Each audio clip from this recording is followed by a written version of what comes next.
trapped in a dead volcano, chased by masked warriors through burning ruins. Alenia, a young archaeologist, is pulled into an ancient war after falling through a smoke-filled cave. Time bends.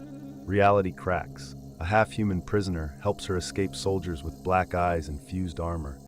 But something darker hunts her, a fire-wielding warlord with a mask of bone. As visions haunt her sleep and stars twist overhead, she's forced toward a living altar whispering her name.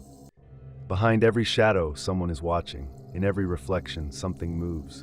This isn't just survival, it's a test, a curse, a door to something she was never meant to find. My name is Alenia, I'm 24, and I was never supposed to be there. The expedition was over. We had packed up and left the site days before. But something about that old trail near the base of the extinct volcano kept tugging at me.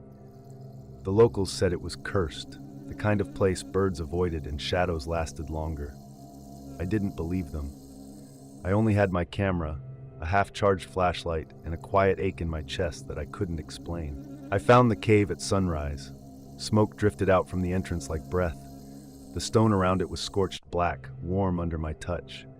As I stepped inside, the ground trembled, and the sound around me dropped, like the world had gone quiet all at once.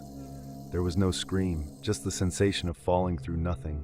The air turned thick and hot, then light shattered across my eyes. When I opened them, the jungle was gone. I was standing in a dry basin under a sky that looked bruised purple. Ash floated in the air like snow. The towers nearby were crumbling, shaped like teeth, and somewhere distant I heard war drums. I took one step before I was surrounded.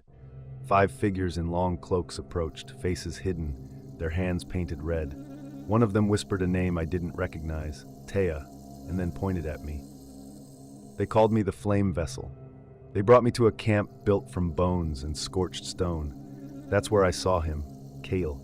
His wrists were bound, his body scarred with glowing lines like magma under skin. He looked at me like he knew me, said he had seen me in visions long before I arrived, said I had crossed through the breath gate, a fracture between worlds hidden under the volcano's dead heart. I asked what they wanted from me. He didn't answer. That night, the sky changed again. Stars spun too fast. I couldn't sleep. In my dreams, a voice called me by name. It came from beneath the earth. It sounded like fire when it speaks. Kale and I escaped before dawn. We ran through silent ruins and forests that whispered. He told me about Khazar, a warlord who wore a mask of bone in command over flame. Khazar believed I could wake the gods sealed beneath Taya's altar. He wanted me alive. We reached the altar by dusk. It stood alone in a cavern of stone teeth, pulsing with red light. I don't know why I stepped forward. Maybe something inside me remembered. When I touched it, the rock warmed. The air vanished. A woman rose from inside the stone, her body made of ember and ash. Her eyes locked onto mine. I couldn't breathe. Khazar appeared behind us, silent. His mask was cracked, and fire coiled at his feet. Kale placed himself between us. His chest glowed, his voice deep and steady as he spoke words I didn't understand. The light consumed everything. When I woke, I was back in the valley. Same sky, same smoke. But the reflection in my mirror hasn't moved in 3 days. I hadn't slept in 2 days. Every time I closed my eyes, I saw her, the ember woman beneath the stone. Her face didn't move, but I felt her breathing in my thoughts. After returning from that fractured world, I kept telling myself I imagined it, that I hit my head, hallucinated. But when I looked in the mirror, the air between me and my reflection rippled, and the shape in the glass was never fully mine. I left Guatemala that same week, took the next flight out. Back in Colorado, I tried to get back to my old rhythm, morning walks, campus lectures, writing long emails I never sent. But something had shifted. I'd hear footsteps in empty rooms, flickering shadows by the window even when I was alone. I started keeping the lights on. I told Leo, my classmate, what happened. Not everything, just enough to make him laugh and call me dramatic. But I could see it in his face, the way his eyes darted toward the hallway behind me, like he was trying not to believe me too loudly. He offered to come over that weekend and help organize my research files. I agreed, mostly because I didn't want to be alone anymore. The first night he stayed, we heard a voice through the wall. Not yelling, not whispering, just humming, like wind under pressure. We checked the apartment above and below. No one had heard anything. He brushed it off, But when I found a black mark scorched into my notebook, a circle with jagged lines curling inward, I couldn't pretend anymore. That same night, the heat came back. It began in my chest, spread to my arms, and then the dreams returned. But they weren't memories. They were somewhere in between. I saw Kale. His face was fainter now, as if fading. He said I hadn't sealed the gate, that something slipped through behind me. He told me her name, Naira. The next day, I met with a visiting professor, Dr. Silin, who specialized in pre-Mayan symbology. I showed him a sketch of the altar symbol I saw. His face changed. He became quiet, said nothing, then asked if I'd seen it in person. I nodded. He didn't blink, just told me to burn the drawing. That night, Eva, my upstairs neighbor, knocked at my door. Her voice was shaking. She asked if I'd been playing music late at night. I said no. She looked pale, said she heard singing in her vents, something like a woman's voice repeating one name over and over. She didn't want to say it out loud. Later, I looked through my camera. The photos I took near the cave had changed. The landscape had shifted. The trees were wrong. There were new shapes in the background, faint silhouettes I never saw before. One had long black hair, standing still near the altar, even though I remembered being alone. The next morning, I saw a line of ash under my front door.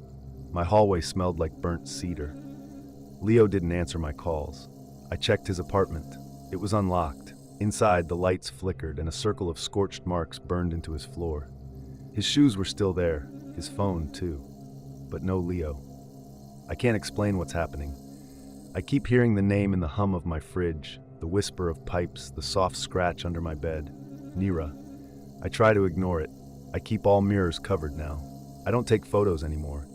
Sometimes when I pass someone on the street, they stop and stare, just for a second, like they recognize something behind my eyes, something I brought back, something still looking for a way in. I've started counting the silence. 3 seconds after every hum, 5 before the lights flicker. I didn't notice it at first, but the rhythm was too perfect to be random. Since Leo disappeared, I've avoided being in my apartment at night. I've been staying with Eva, just 1 floor up. Her place feels warmer. Or maybe it's just that her voice distracts me from what I hear behind the walls. We've grown closer in the last few days. She doesn't ask for full answers, just lets me talk when I'm ready. I told her about the altar, about Kale, and the woman in the stone. I told her things that didn't make sense, even to me. She listened, never laughed, and that made it harder to pretend I imagined it.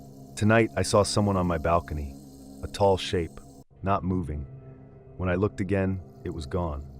But the window was still fogged where it had stood. I touched the glass and felt warmth, as if it had just stepped away. Eva saw the mark too, a small swirl in the condensation, exactly like the one on my old notebook. We called Noah Eva's cousin. He's into weird history. Spends weekends photographing ghost towns and writing about forgotten rites. He arrived with a leather journal and this half-broken camera from the 70s. I showed him the sketch of the symbol. He froze for a second, then asked where I found it. When I told him, his voice lowered, said it matched something from the fire cults buried near Izapa, the ones that believed in cyclical time, gates that opened only when someone unclean passed through. That night, the air thickened. The hallway outside my door grew dark at the edges, like the corners of a dream fading too slowly. Eva heard footsteps on the roof, but there was no access point. Noah set up old charms along the window. I wanted to laugh at them, but I didn't. Not anymore. I couldn't sleep. The hum was louder now, like breathing. Not through lungs, through stone. My dream felt like memory. I stood inside the altar chamber again. Kale was there, but dimmer. He looked hurt, as if something was feeding on his energy. He said Naira was not alone, that others had slipped through behind me. One was waiting here, watching, feeding. When I woke, my arms were hot. A faint red line ran across my shoulder like a burn, except it didn't hurt. Eva saw it and didn't speak. She just went quiet. Later, she told me her cat hadn't come home. I didn't ask how that felt. I already knew. Noah started mapping the hum. He said it moved through the pipes like a signal. He traced it to the basement. I didn't want to go, but he insisted. We took flashlights. The basement was empty except for an old water heater and a brick wall that shouldn't have been there. The bricks were warm. One had the symbol etched in ash. The lights blew out. Everything went silent. Then footsteps. Slow, soft, behind us. We turned fast, but nothing was there. Yet when we turned back, the wall had cracked. A faint breath leaked through. Noah reached forward. I told him not to. He did anyway. Now he's gone. No scream, no trace, just his flashlight rolling on the floor. The hum hasn't stopped since. It's louder now, constant. Eva doesn't sleep anymore. I don't either. We take turns listening to the walls, watching the mirror, holding still when the humming pauses, because that's when it's closest. And when it finally breathes in sync with me, I think I'll know it's time. It's strange how quickly we learn to live in shifts. Eva stayed awake from midnight until 4. I took over until sunrise. We didn't talk much anymore. Most of our conversations were glances or short nods, acknowledging that we both heard the same thing but didn't want to give it a name. The humming in the walls had turned into a pulse. You could feel it if you stood barefoot in the kitchen. 3 days after Noah vanished, I heard a knock, not at the door, on the glass, the balcony. I waited, breath locked. Then it came again, but slower, like a fingertip dragging along the pane. Eva grabbed a candle. The moment we lit it, the flame leaned hard toward the window. There was no wind. The next morning, we visited Cam, an old friend of Noah's who lived near the outskirts. Cam worked in acoustic pattern analysis, not the spiritual type at all. We showed him a recording of the humming we'd captured from the wall. He ran it through software. After a few loops, he looked pale. He said it was a voice, not words, just one long stretched vowel repeated across intervals too perfect to be natural. He asked where we recorded it. When I told him, he unplugged everything and said we should leave the city for a while. I asked why. He didn't answer. But he gave me a cassette, said it was a field recording from 1979, captured during an excavation near the Mexican border. The audio was warped, filled with static, but there was a part, faint and shaking, that matched exactly. Eva wanted to leave, but I couldn't. Something was anchoring me. It wasn't just fear. It was curiosity twisted with guilt. I knew I hadn't closed the gate completely. I could feel it breathing through the cracks. That night, I stayed awake alone. Around 3, the air changed. My phone died. Every sound in the room felt too clear. When I turned toward the hallway, I saw her, Naira. Not in full form, just an outline, a shadow with shape. Her eyes glowed like wet ash. Her hand reached forward, slow, gentle, like an invitation. I couldn't move, but something moved for me. A voice behind me, male, familiar. It whispered the name Kale, and the shadow stopped. The next day, Eva was gone. No sign of a struggle, no open doors, just the smell of smoke and her scarf folded neatly on the couch. I stood in the middle of the room for hours, afraid to sit down. I listened to the cassette again, and this time, near the end, there was a new sound layered beneath the hum, a heartbeat, matching mine, slower, like something asleep and sinking with me. Now, I don't know if I'm the one dreaming or if the dream is learning to become me. Mirrors show flashes I can't catch. Lights flicker when I think of her. And when I speak Kale's name aloud, the humming stops, only for a second. Then it comes back louder, closer, warmer, like it knows it's being heard. I've stopped checking the time. Every hour feels like a loop. Same air, same light, same silence, broken only by that low, steady hum that never leaves. It's hard to tell what day it is anymore. I eat when I remember to, sleep when I can, but nothing feels real. I keep the tape recorder running at night now. I don't listen to the new recordings right away. I let them sit on the table like something alive. Yesterday I went to the library where Cam used to work. I thought maybe I'd find notes, messages, anything. I didn't find him, but I met someone else, Tessa. She worked in the archives, said she remembered Cam mentioning something about vocal anomalies buried in stone. Her words, not mine. She looked at me too long when I told her my name. Then she handed me a folder wrapped in cloth. Inside were photocopies of cave etchings, old letters, and one photograph. The symbol again. And beneath it, handwritten in faded ink, the gate breathes once more. She said nothing after that. Just nodded, told me to keep the folder hidden from sunlight. I didn't ask why. I was too tired to question things that sounded right. That night I had a dream. No, more like a place. I stood at the edge of a dark lake. Kale stood across the water, barely visible. His voice carried without sound. He said the gate doesn't open without a cost, that I hadn't paid mine. Then I woke to the smell of something burning. In the kitchen, the tape recorder had ejected itself. The tape inside was warped. I played it anyway. Between static, I heard a whisper, not a voice I knew. It said my name twice, then paused, as if waiting for something. I didn't rewind it. I let it play out. Tessa came by the next morning, said she couldn't sleep, said she saw something move in her bathroom mirror. She brought an old map with her, one marked with stars, circles, and a red line that cut straight across our block. She told me there were 3 gate points, not 1, and that if 2 were already breathing, the 3rd would follow. I asked her how she knew all this. She hesitated, then pulled back her sleeve. There was a faint mark on her wrist, same as mine. She said hers appeared after she touched a stone at a site in Peru 5 years ago. She thought she had escaped it, but now the dream had returned. Same woman, same lake, same name. That night, the hum changed. It became a rhythm, a pulse matching the beating of my chest. The lights didn't flicker this time. They stayed on too bright, as if watching. I turned them off, sat in the dark. That's when I heard it, 3 knocks. Not at the door, from inside the wall. Eva's name echoed once, softly, then silence. I stood still for what felt like an hour. Then I whispered Kale's name, just once. The air shifted, not colder, sharper. The wall cracked slightly, enough to reveal light behind it. Not warm light, something colder than flame. Now I don't sleep in the bedroom anymore. I moved to the floor by the window, where the air feels lighter. Tessa left town yesterday. She didn't say goodbye, just texted me a single sentence. The 3rd gate is almost open. I haven't replied. I'm waiting for the wall to breathe again. I've been hearing water, not from the pipes, not the sink. It sounds deeper, like a stream beneath the floorboards. I thought it was in my head until I dropped a glass last night and pressed my ear to the floor. The sound was real, slow, steady movement beneath the wood. I whispered Kale's name. The water paused, then resumed like nothing had changed. Today, I walked to the edge of town. There's a hiking trail near an old quarry, mostly forgotten. I don't know why I went there. Maybe I just needed to move, to breathe outside the apartment. At the trailhead, I met Jonas. He was sketching trees with black charcoal, fingers covered in dust. He asked if I was following the line too. I didn't understand at first, but then he pointed to a crack in the dirt, a thin burn running along the path like a vein. He told me it was new, said it hadn't been there 2 days ago.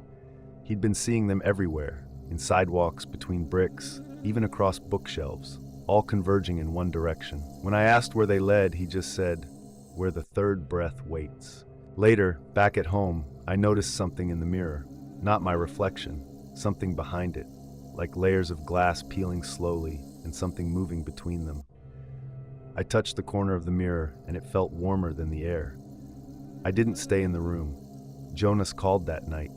He said he found the source, an abandoned greenhouse on the north edge of town, half swallowed by vines. I met him there just before dusk. The windows were fogged from inside. We broke the lock and stepped in. The air felt wet, heavy.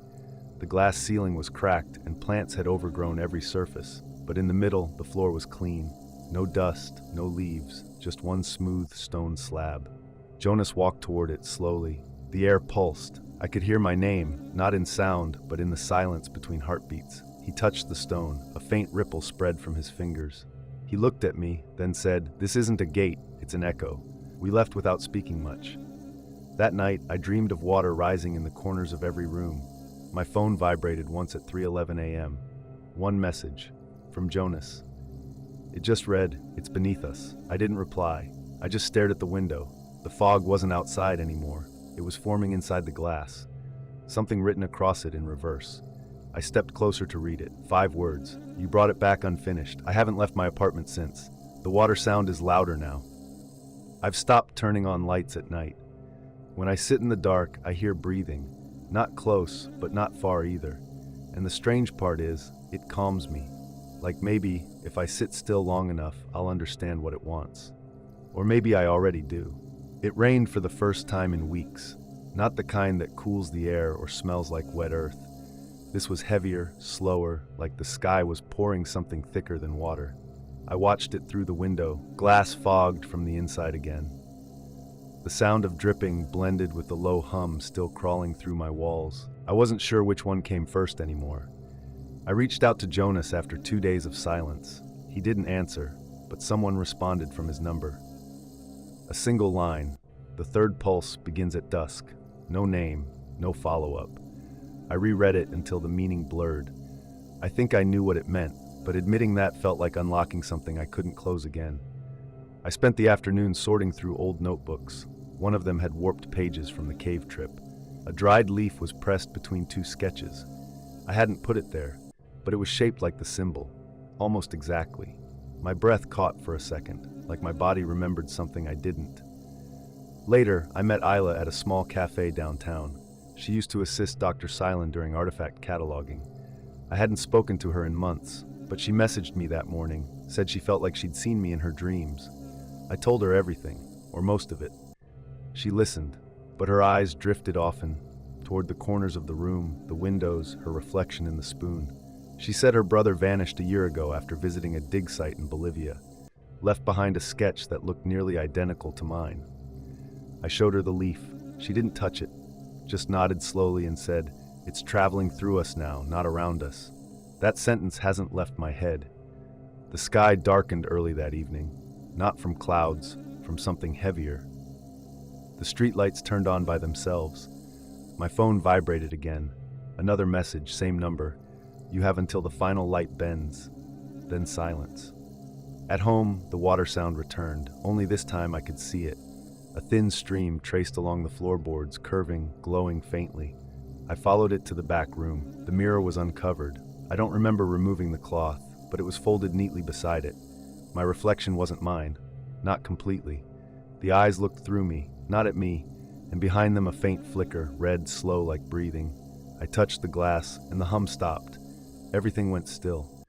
Then something whispered my name, not from the mirror, but from inside my mouth. I fell back, pulse erratic. The mirror stayed quiet. I slept on the kitchen floor that night, near the window, where the air still felt honest. Before dawn, I dreamed of 3 figures standing at the edge of a lake. Kale was one. Isla's brother might have been the second. The third didn't move, just stood, waiting. When I woke, the air smelled of ash and wet stone. I looked out the window.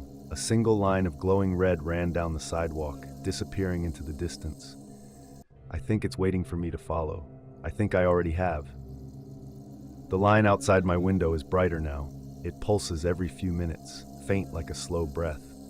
I stopped questioning how it got there. The more I acknowledged it, the more it seemed to respond. I didn't leave the apartment today.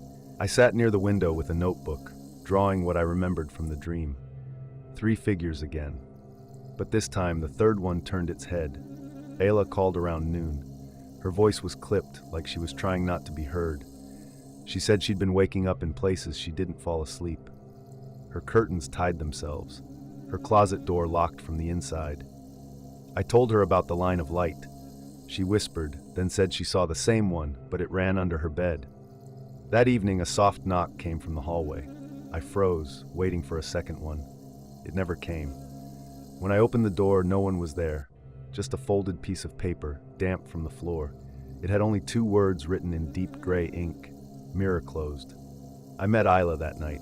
We walked to the greenhouse where Jonas first saw the slab. It looked different now, overgrown again, but the air was wrong, thicker. We stepped inside. The plants didn't sway even when we passed close. In the center, the slab had sunk a few inches. From it, water trickled upward in slow spirals. Jonas wasn't there, but we found his coat, draped across a chair with a journal half open. I flipped to the last page. A map. 3 circles connected by 1 red thread. In the middle, a single word, recall. I felt something shift in my chest when I read it. Like part of me knew it wasn't just a word, it was a command. We left in silence. I noticed the line outside the apartment now split in 2. One stretched toward the street, the other turned inward, curling around the corner of the building. I didn't follow it. Not yet. I just watched it from my window, and when the lights flickered, I counted, always in 7s. I dreamed of Kale again. This time we were sitting by the lake's edge. He looked tired, older somehow. He said Naira's form was only the first, that the others would not ask to enter. They would arrive already speaking. Then he handed me something, a smooth black stone. When I woke, I found a pebble in my hand, cold, damp, too smooth to be local. The line of light now runs across my living room. I stepped over it this morning and felt the air shift behind me. I looked back. Nothing changed. But I swear I heard water move beneath the floor. Ayla hasn't called. Her last message just said, "Stay near the third bend." I still don't know where that is. But every window in my apartment now shows a different sky. One is still blue, one is red. The others I stopped looking at. I've started speaking Kale's name aloud again. Not for answers, just to remind myself he was once real. But tonight, when I said it, a second voice echoed mine. It came from the wall, and it got the pronunciation better than I ever did.